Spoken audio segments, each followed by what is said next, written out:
Hey, what's up guys, it's Fish here and welcome back to the mighty fortress of Karak Kadrin. Now I decided to play this map again. I know a load of you guys have already seen it because my previous video did so goddamn well, so I'd like to welcome everyone who found my channel through that video. I do videos every single day. Sometimes I'll be doing long campaigns, sometimes I'll just be doing online battles. I'm going to be doing a Bretonnian campaign when they come out and I'm so excited to play them as we're going to be using a ton of mods as well as all these custom cities. Hopefully there's a nice little mod pack we can bring and we can just play all of the custom maps in one campaign as Bretonnia. I'm super pumped for it. But yes, today the orcs have taken a rest and the Bretonnians, or I should say the undead, I've got my mind mixed up now, the undead have taken over in this epic attack on Karak Kadrin. I am playing as Manfred and his mighty host of vampires, and Lionheart is playing as Ungrim, defending the halls of Karak Kadrin. So what we'll do is we'll take a quick look at the map because I'm sure everyone here has seen this map before,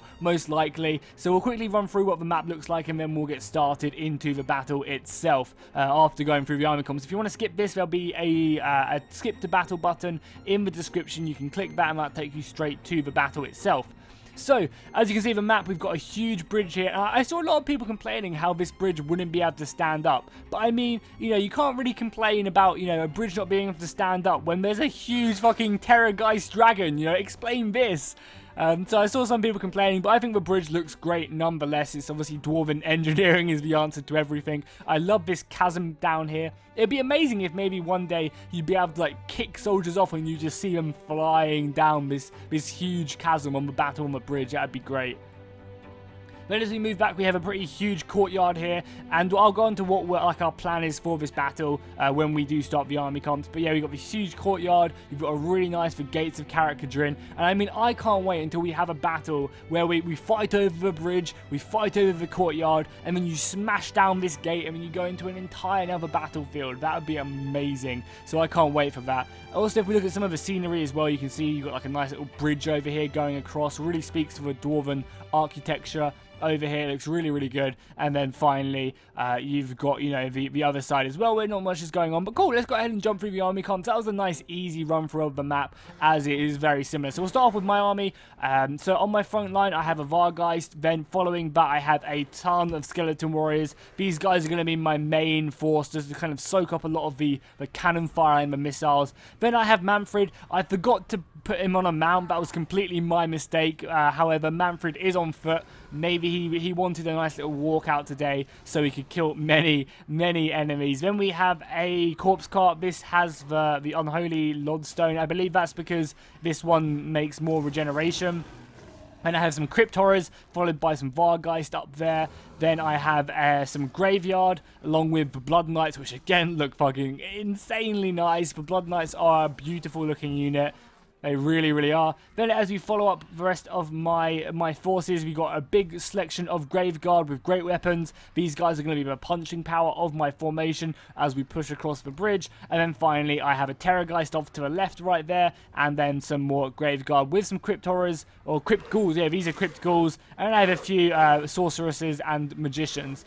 Then if we look at Lionheart's army really quickly, we can see on his front line, he has a set of flame cannons. This is going to be dirty trying to attack this. Then he has two Thanes back here. I love how he's positioned them on the bridge. That looks great as you see my impending undead horde ready to pour across the bridge. Then he has a set of 5 Longbeards ready to defend this bridge. Then we go back to his second layer of defense. So what I should say is this is kind of like a setup cinematic type battle. However, there are still tactics involved. So, you know, Lionheart has his men on the bridge. He has his men in, I guess, 3 stages of defense. On the bridge, at the end of a bridge, and then at the gates of Karak Kadrin. So, you know, even though we've kind of set up our forces like this, it's still going to be tactical. You know, we're still going to be trying to win to the best of our abilities. However, we've kind of staged this defense to make it a bit more interesting and exciting, because obviously if you just wanted to win, you just hold this choke point right here and shoot them to death, but that wouldn't be very fun to watch. So hopefully these battles do make it somewhat interesting. So we have the Dwarven Warriors of Dragonfire Pass. I'm slowly getting used to all these names again. We have 2 units of Longbeards with great weapons and a Runesmith, some organ guns. I think it's a set of 2 organ guns there. And then we go back to Ungrim's force at the gates of Karak Kadrin. I mean, that looks sick. That looks so nice. So on his front line, he has a ton of Quarrelers, making up, I think he's like 6 or 7 of these guys. Then he has a dirty line of iron breakers, and this is going to be dangerous for me to try and break through after just fighting on the bridge. It's going to be an insane task. And then finally, he has a beautiful line of slayers ready to throw in and do the work they need to do. As well as that, he does also have a set of 2 gyro bombers, which will be causing a lot of damage going forward. And that's pretty much the entire army. Oh yeah, I also missed out. I have this. What is this called? Because it is a regiment of renown and it looks really good. The Claw of Nagash, this one does huge, like absolutely huge regeneration, I think. I mean, it looks really, really good. So yeah, let's jump straight into the battle and get this started. The skeletons are ready to march to war. Manfred has sent out his first host to do damage. The skeleton warriors are going to be going forward. I want these guys to absorb a lot of the flame cannon fire, along with my Vargolf, which will be my main advanced force. I think did I mispronounce this before? Did I call this a Vargeist? This is obviously a Vargolf. It's going to be slowly getting into range of them flame cannons, but them flame cannons are going to be doing plenty of damage. They haven't shot their first volley yet, but they are ready to as soon as my men come into range, and I'm scared because they have shot their first couple volleys, and it actually got direct hits on this Vargolf. Now it's going to be double timing it into the lines, and these flame cannons are doing plenty of damage to my line. You can see the destruction, but it's nice. It's keeping a lot of the fire on this Vargolf instead of my skeleton warriors, allowing my skeleton warriors to get up in the enemy face fairly convincingly. So it's going to charge forward against the Thane. The Thane is going to die, but the Thane is going to get sent back, along with a ton of Longbeards on that front line. The nice thing about this as well is how the Vargolf is actually stopping the flame cannons from shooting, or at least some of them. The Vargolf is going to get stuck in, but my skeleton warriors are going to carry on their advance on the heavy flame cannon fire. And look at this. Look at the Longbeards. They've left some men back, and they're going to form up a beautiful shield wall right here. I think this looks amazing right here. Look at what Lionheart's done here. He's kind of separated off the Vargolf to defend back where the rest of the Longbeards form up a sturdy shield wall, and they're going to be charging in against my skeleton warriors. I thought this was really, really nicely done, and it looks great. It was amazing how the Vargolf got through, the dwarfs just pushed forward, formed another wall around it, left the Thane back. The Thane was like, go forward, Longbeards, I've got this. And they're going to go take them on. So my skeleton warriors are going to be up against the Longbeards, and honestly, they're not going to be a great match for them. The Longbeards are going to win. However, that is not all I've got in my arsenal. I have a corpse cart getting moved up. I have a ton more skeleton warriors joining the fight, and Manfred himself is moving up to resupply the men and keep them going strong. Obviously, the main thing about vampire armies is having the lords and the strong units there, and regeneration to kind of keep on creating more and more soldiers. Also, something I found out whilst I was fighting this battle is you can actually, if you like stack a bunch of necromancers, you can recruit a ton of men, because Manfred himself can, I think, raise dead like 6 or 7 times, and then a necromancer can raise dead 6 or 7 times. So I could raise about another 14 units during this battle, which, let me tell you, was really, really needed. I'm not gonna lie. So that was pretty dangerous indeed, the amount of men I could raise. So the Thane was true to his word. He has managed to slay the Vargolf and allow the flame cannon to continue to unleash Hellstorm volleys. However, I cannot allow them flame cannons to continue to shoot. So my Vargeist are going to be moving in now, and they're going to be descending on these flame cannons. I'm going to try and just disrupt them as much as possible, as I really do not want these things to keep on shooting, because they are finding perfect hits in my front line, like you just saw exactly right there. That just completely disrupted my front line. These skeletons are starting to dwindle down on their HP. However, the Crypt Horrors have moved up into the engagement now. The Crypt Horrors, I believe, have pretty good armor piercing, so that's good to see, and they're going to be moving up to the engagement. As well as that, Manfred just summoned a unit of zombies to help out with the Vargeist, and the zombies are going to be pushing forward. Also, when I was playing this battle, Lionheart was actually telling me, because I didn't know you could overcast spells, as when I do normally play Warhammer, I normally play the dwarfs, so we don't really have to worry about spells too much. But Lionheart was telling me that I can actually overcast my spells, so I was like, oh crap, no way, I didn't know that. So from now on, I'm going to be overcasting and getting a ton of skeleton warriors from the overcast, which is, you know, we're going to be doing a lot more damage than, say, these zombies who are just, you know, flailing idiots almost. So my front line of skeletons got pretty wrecked by these Longbeards, I'm not going to lie. Now that the Crypt Horrors have turned up, that's going to be helping me out. But it's been a hard fight already, and I'm losing a lot of men. And this is just getting across the bridge. You can imagine what it's going to be like when I'm rushing across the courtyard, getting shot by the quarrelers and the cannons. So I really need to put a firm stop to Lionheart's defense here and push back these Longbeards. So what I'm going to be doing is, obviously I've got Manfred up here rallying the soldiers, but I've also got a set of Graveguard ready to move up and get stuck in. Obviously the Graveguard are going to be doing plenty more damage than the Skeleton Warriors. These guys can go toe-to-toe with the Longbeards, and they definitely will. And I mean, they look great. This is one thing I will never knock Warhammer for.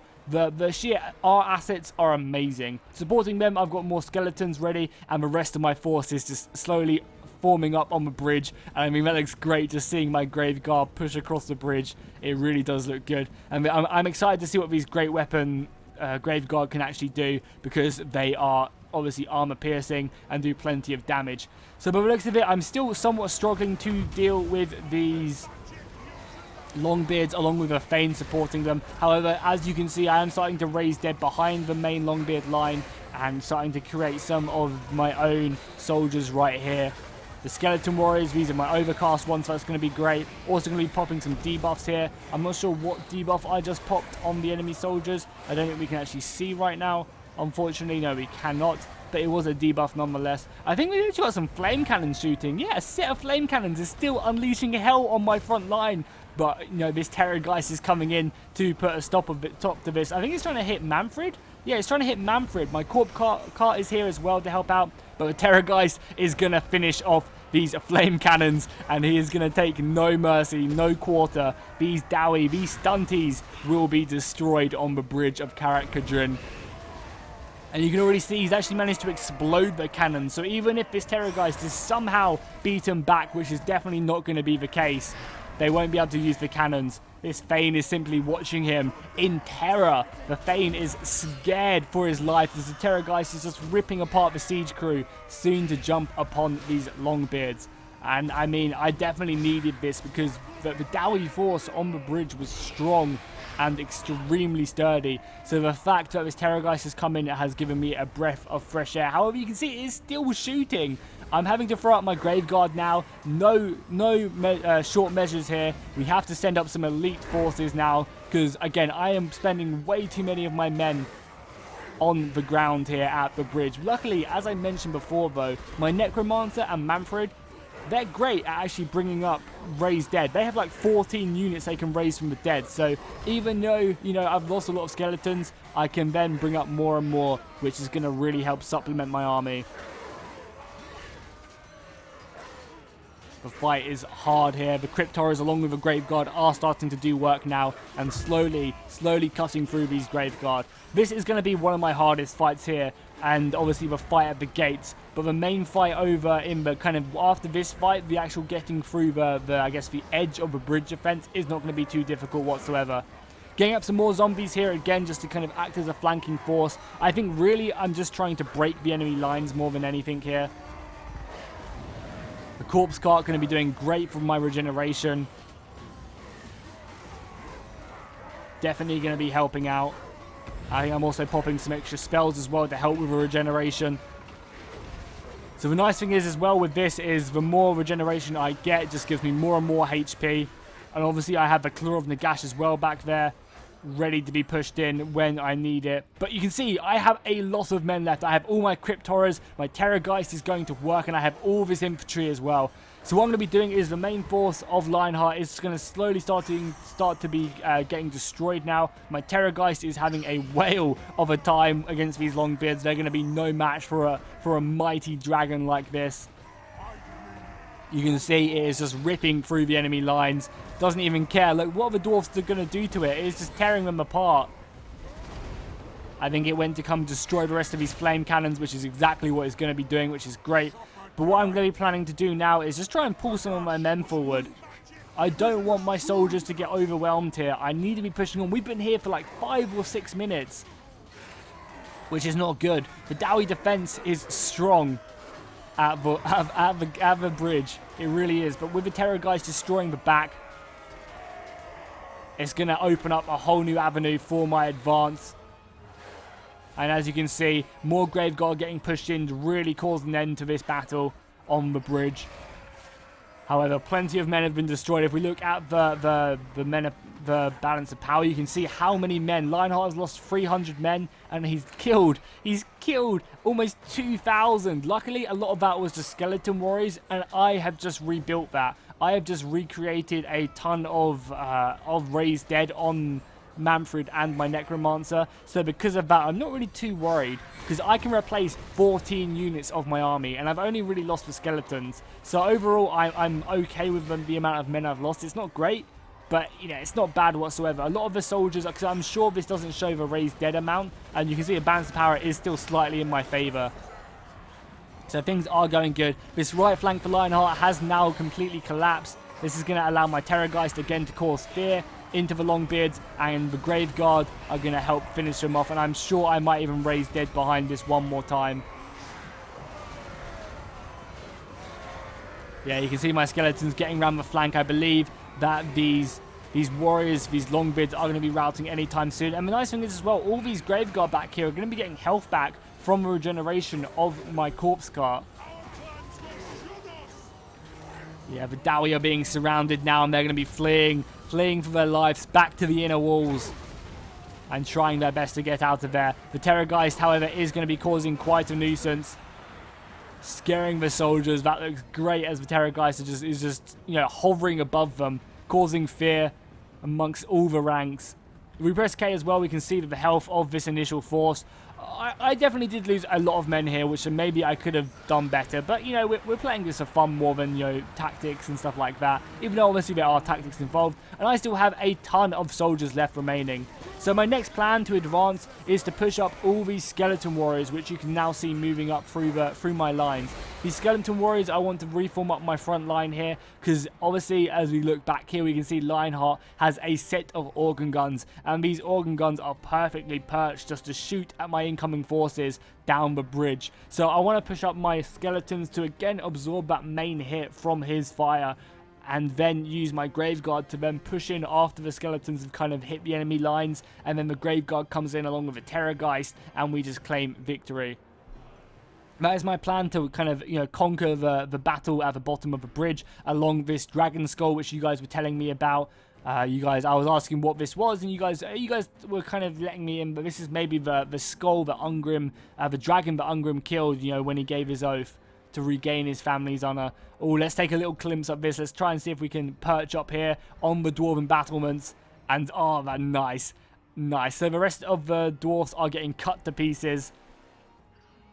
My crypt horrors are moving up along with the rest of my force, ready and waiting. We've got the Claw and the Gash up here to help regenerate a lot of the HP of these forces. Because again, I'm just going to be trying to roam with this big blob and push forward. We are going to get stuck against a unit of Longbeards, which have kind of just been left in the wings. These brothers have been forgotten about, along with the Thane. But I mean, my crypt horrors, along with the Grave Guard and the Terrorgeist, should be okay to deal with this.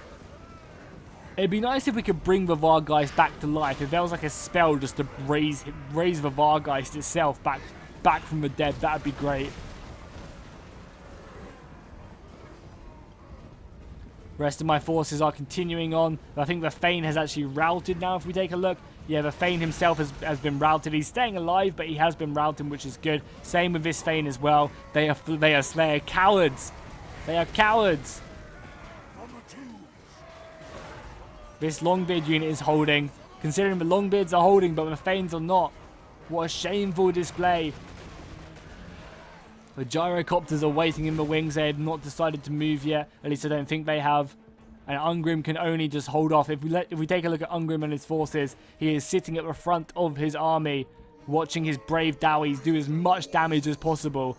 Because imagine, just think guys, I have to cross this entire courtyard here under cannon fire and quarreler fire. It's gonna be hardy. And then when we get close, we're gonna be up against Ironbreaker fire. It's gonna be a dangerous fight, but the balance of power is shifting in my favor, so that is great. I believe these organ guns are actually shooting. I did not realize these organ guns were shooting this early.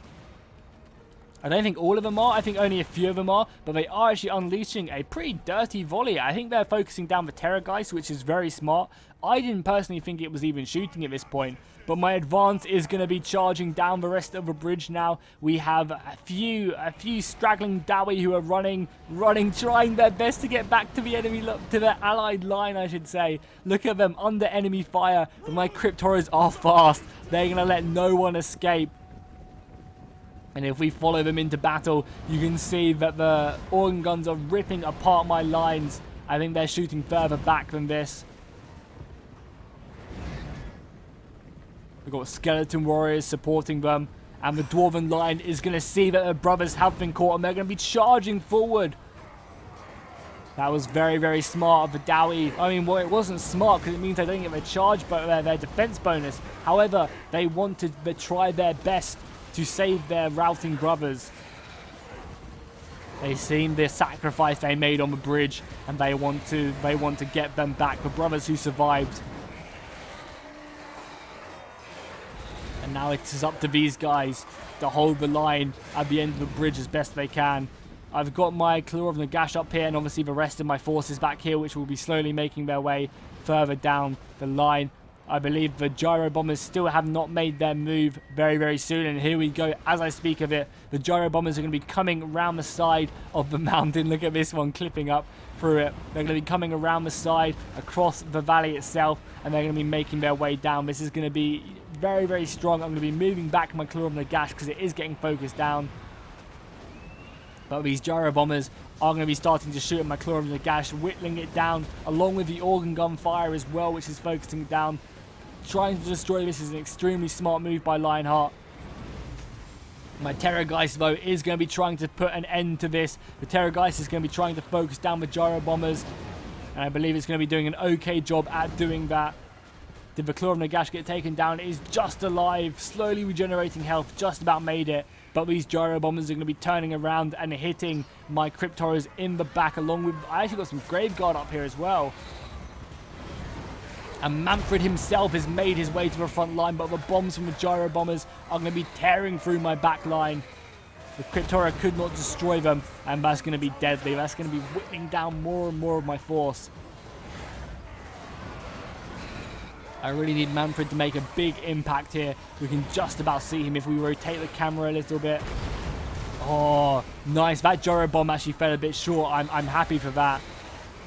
But Manfred is up there in the front lines, trying his best to keep the soldiers fighting. He looks great, and he is supported by Graveguard, so that is going pretty good for us. The Terrorgeist is going to be charging down the routing gyro bombers, which are running away, or I guess gyrocopters, which we did manage to push back. And I believe all of them are now routing. So the Terrorgeist is going to go chase them, make sure that they don't go off. And I think actually...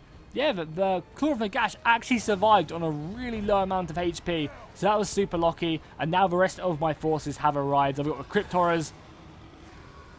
I've got more Graveguard, who are again all regenerating health from this destroyed corpse cart back here. No, the corpse cart is actually still alive, so that is great for me. That's going to be giving back all this health. And obviously I have these Blood Knights as well, which are going to be invaluable at the end of the engagement, I think. When we open that massive courtyard, that's when these Blood Knights are going to shine. And oh my god, they give me an orgasm every time looking at these guys. They really do.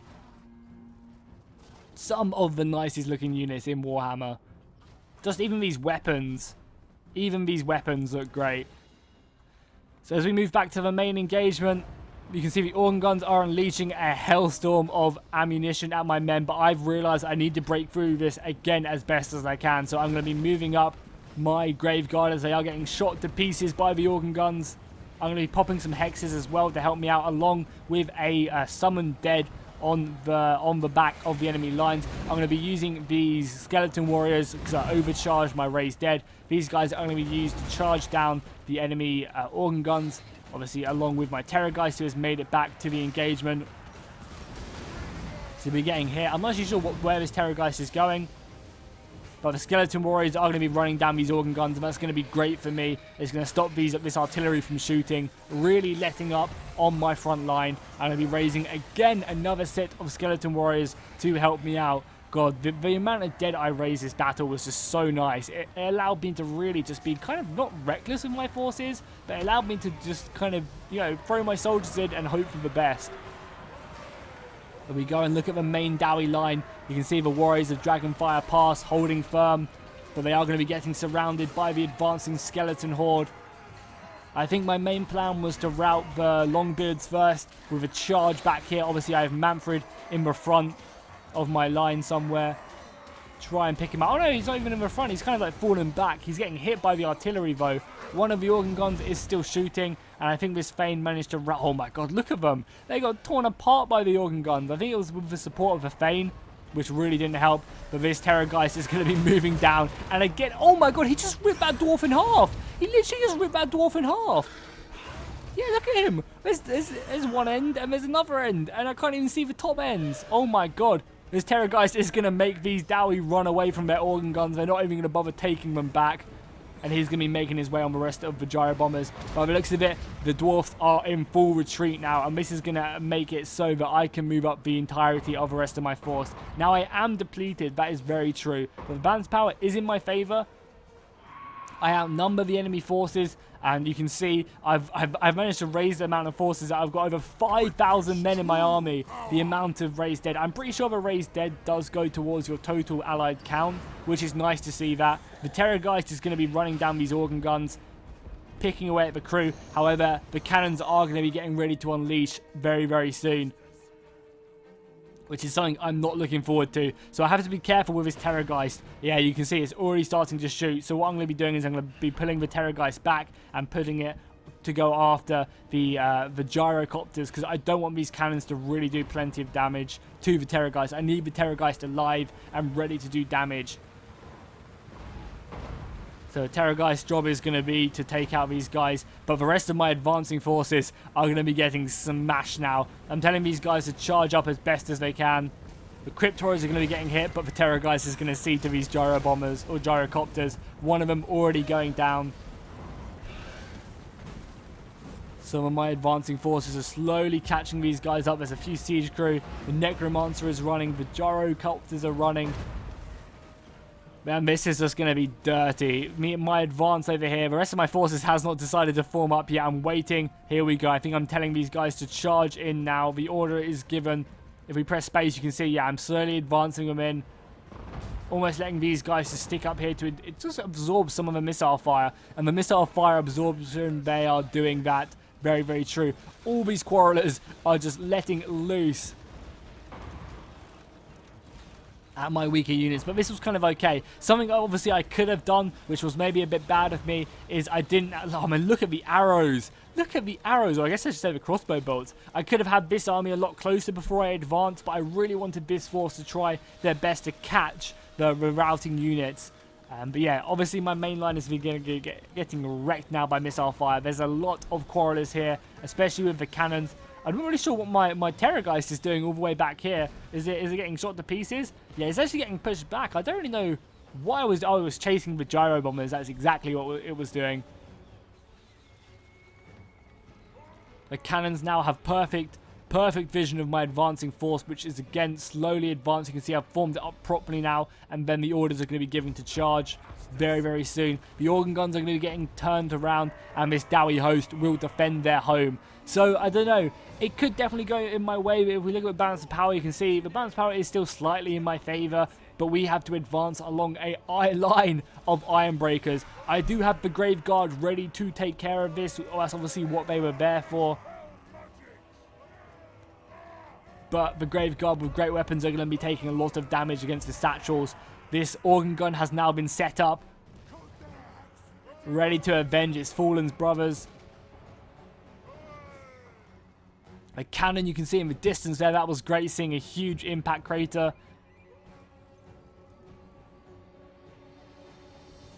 The Terrorgeist is off just out of cannon range by the looks of it, ready to get, I think he's trying to regain some of its HP. And my main force has now arrived, and I believe the charges have been given. Yeah, I'm pretty sure I gave charges for all the lines just to advance and move in. The Rangers have been pushed back, or the Quarrelers are being pushed back.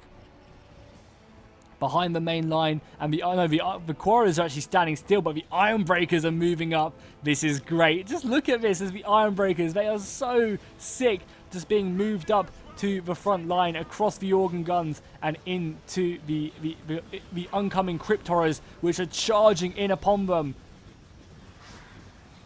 They're actually going to be charging in. Are they going to get any satchels off? No, the Crypt Horrors are actually going to be able to smash through the front line, but the rest of my infantry line is being set ablaze by the sum of the Ironbreakers. Oh my lord. Some of them are trying to make it, but they are taking so much damage. Just look at the light which is being caused just solely from these guys. I'm happy that one unit of Crypt Horrors has managed to make it up, though. That is going to be doing great amounts of damage. However, the Regiment of Renown of these Slayers, what these guys call the Dragonback Slayers, are staying true to their name and charging down this Terrorgeist as again it tries to smash through this Ironbreaker line. If we just go down the battle line, you can see the satchels are still coming off. I'm slowly managing to silence these guys, and I'm going to be getting a perfect charge into the Slayers, and you can see so many of them are getting sent back. I sent back these Blood Knights to try their best to try and silence the cannons along with the Quarrelers. But all the Quarrelers are now turning and hitting these Blood Knights with all they've got. We've actually got another Regiment of Renown here. Who have we got here holding the line? We've got the Norgrimlands Ironbreakers. I probably butchered that. These guys are fighting on the left flank, holding it down. And as I said, if we just go down the battle line, we can see huge explosions as the Ironbreakers continue to do plenty of damage. I did just pop a Hex on the enemy lines. Soul Blight here reduces their armor, missile damage, and weapon damage, which is going to be great on the back line. The Graveguard with great weapons are up against the Ironbreakers. You can see the Terrorgeist still fighting hard. A lot of my infantry are coming back and then going forward and then coming back. Nice. A raised dead behind the Ironbreakers is going to be great, but they are only skeleton warriors. I wonder if we can see Ungrim in here. Is Ungrim fighting in this engagement yet? Is he staying true to his name? He is indeed. I can see him somewhere. I've lost him though. I did just see him. He is in the engagement somewhere. I'm sure of it. I mean, I guess we can find him this way, right? Let's keep an eye out for him. Yeah, he's actually pushed back onto Manfred. Oh my god, Ungrim is going in right now. Ungrim is surrounded by Graveguard, by skeletons, but he wants to see Manfred dealt with, and he's going to see it done. This is great, seeing Ungrim charge through the battle lines. His Dowie are nowhere to be seen, but he's dismantling skeletons left, right, and center. Terrorgeist is still holding firm. Ungrim is a true Slayer King, defending his home. This is great. How much HP is he on now? He's looking actually pretty healthy, if you ask me. Yeah, he's much healthier than Manfred is, and he's going to be charging into the back of my graveyard. He sees they're starting to crumble now, and he's going to get a perfect hit there. Manfred is going to follow suit, getting a nice charge. That's going to be doing plenty of damage to the lines, but more satchel charges are following, and that is really what is giving the killing blow to this battle. Again, I have great weapons surrounding Ungrim, along with Manfred just hitting him from behind. So maybe if I can rout Ungrim, I can cause the rest of the Dowie to rout. As my front line is starting to fall to pieces right now. If we again look at the HP, you can see that it is not going well for me. Manfred is very low, but also so is Ungrim. Maybe we can cause a mass rout here. However, it is not to be. Unfortunately, the Dowie line is going to finally claim victory here and rout my main line. Even though it does look like I have a lot left, it's not going to be enough, and these guys are going to be falling to the wayside very, very soon. The Blood Knights were cut down by the bolts of the crossbows, and the Dowie are going to save their home once more. So this is definitely a hard fortress to take. Like, the bridges really make it difficult to actually claim victory. It was a close defeat, as you can see. My men did start to fully crumble and run from the field. So yeah, this is definitely a very hard fortress to claim. Like, very, very hard. I think we're going to have to definitely... Maybe this map is best suited for 2 for 1. And again, my That's really annoying. Again, my replay must have got corrupt. That is how the battle ended. However, it's not showing the kills or deaths at all whatsoever. That's really annoying because I want to see, you know, how many kills these guys get. So I think in future what we'll have to do is we'll have to like hover over the units just before the battle ends. Hopefully CA6 fix this bug. I'm not using any other mods or anything like that, so that's not the reason the replay is corrupt. It's kind of just sad that it is. However, Lionheart is obviously going to claim victory there. The fortress of Karak Kadrin, at least the causeway of it, is extremely hard to claim victory, so I will have to try it harder next time. Maybe a 2v1 on that would be better, because I definitely did outnumber the Dwarven force for sure. But hopefully you guys enjoyed this. If you did, make sure to drop a like and a comment if you want to see more battles, and I'll see you guys next time, and fish out.